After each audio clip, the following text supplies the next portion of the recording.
If I were starting from zero, no instrument, no gear, no training, no connections, but I knew I wanted to use music to actually change people's lives, I wouldn't waste a single second pretending that learning music is just about getting good. Forget that. Forget the tutorials, the gear hauls, the endless Reddit arguments over which DAW is better. None of that will matter when someone hits play and either feels something or doesn't. If I wanted my music to move people, really move them, I build everything around that goal. Emotion first, impact first. I learn music not to impress musicians, but to reach human beings. And that changes everything about how I'd start. The first thing I do is get my ears dirty.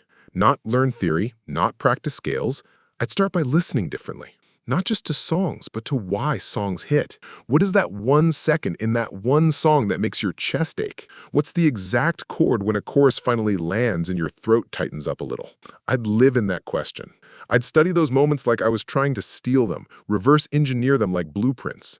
If I wanted to make music that changed people, I'd need to understand how it's done. And that starts with obsession. I'd also lower my standards. Way down.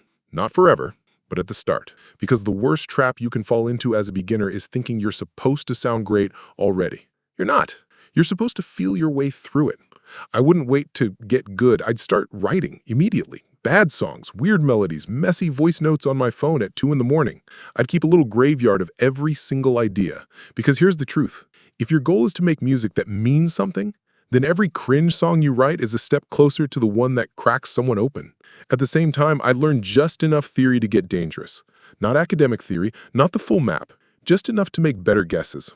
I learned what a key is, what a chord really does, what tension sounds like. I'd memorize the feeling of a V chord pulling me home. The moment you understand that, just that, music becomes a game. Every song turns into a riddle and you suddenly have clues.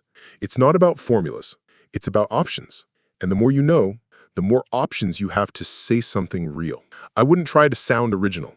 I'd steal like my life depended on it, because the music that changes lives usually isn't unique. It's honest. And honesty doesn't mean isolation. It means channeling everything you've loved and making it your own.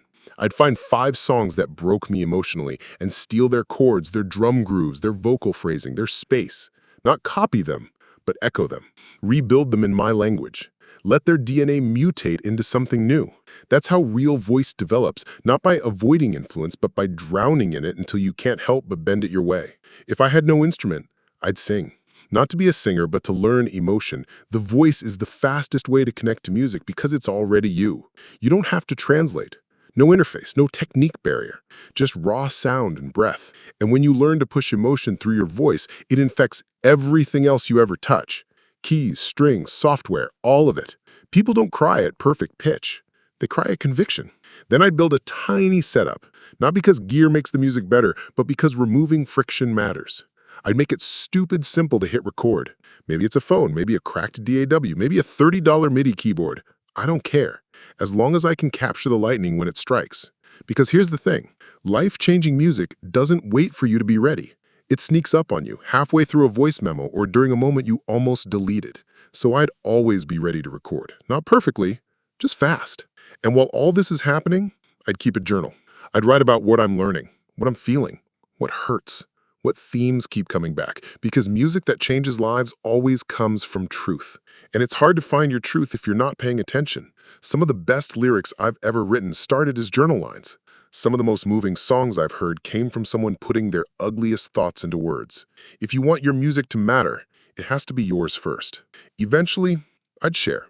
Not because I feel ready, but because I'm not. And that's the point. I'd post unfinished things, raw clips. I'd let people see the cracks. Because when someone hears something that's imperfect but real, they see themselves in it. And the best way to change someone's life through music is to let them feel seen. And then I'd repeat the whole cycle. Play, feel, study, write, share, over and over until something finally lands. Because making music that matters isn't about mastering theory or playing a million notes or sounding flawless. It's about connection. And connection only happens when you take the messy, vulnerable, chaotic you and turn it into sound. If I were starting today, that's what I'd do. And honestly, I'm still doing it. Because that goal of changing someone's life through music, it never really ends.